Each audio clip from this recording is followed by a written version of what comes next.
দক্ষিণ পশ্চিমাঞ্চলে যোগাযোগ সম্প্রসারণের আরেকটি ছোট মাইল ফলক পার হল বাংলাদেশ রেলওয়ের।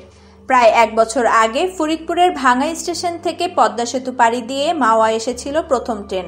শনিবার ও রবিবার বিপরীত দিকে ভাঙ্গা থেকে নড়াইল হয়ে যশোর পর্যন্ত পরীক্ষামূলকভাবে পাড়ি দিল বিশেষ ট্রেন। সব ঠিক থাকলে আগামী জুন নাগাদ এই পথে নিয়মিত ট্রেন চলাচল শুরু হতে পারে। ভাঙ্গা স্টেশন থেকে পরীক্ষামূলক ট্রেন গতকাল সকাল 8টা 40 মিনিটে ছেড়ে গিয়ে 10টা 25 মিনিটে রূপদিয়া স্টেশনে পৌঁছায়। সেখানে প্রায় 10 মিনিট অবস্থান করার পর আবার ভাঙ্গায় ফেরে ট্রেনটি। এর প্রথমে পদ্মা সেতু রেল সংযোগ প্রকল্পের ভাঙ্গা যশোর অংশের প্রথম ধাপের পরীক্ষামূলক ট্রেন চলাচল সম্পন্ন হলো। সংশ্লিষ্ট ব্যক্তিরা জানিয়েছেন, কোনো রকম সমস্যা ছাড়াই পরীক্ষামূলক ট্রেন চলাচল সম্পন্ন হয়েছে। কাজের অংশ হিসেবে আজ রবিবার পর্যন্ত 2 দিন ভাঙ্গা থেকে যশোর পর্যন্ত বিভিন্ন গতিতে ট্রেন চালিয়ে পরীক্ষা করা হবে।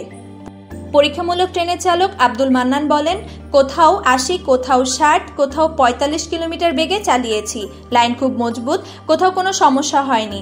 Jessore railway station master Ainal Hasan বলেন, এই ট্রেন যশোরবাসীর জন্য প্রধানমন্ত্রীর ঈদের উপহার। ট্রেনটি 60 থেকে 80 কিলোমিটার বেগে যশোরে পৌঁছেছে, যাওয়ার সময় আরও বেশি বেগে যাবে। রেলওয়ে সংশ্লিষ্ট ব্যক্তিরা জানান, ট্রেনটি 87.32 কিলোমিটার দীর্ঘ ভাঙ্গা যশোর অংশপথ গড়ে 84 কিলোমিটার বেগে পাড়ি দিয়েছে। পথে কোথাও কোনো সমস্যা হয়নি।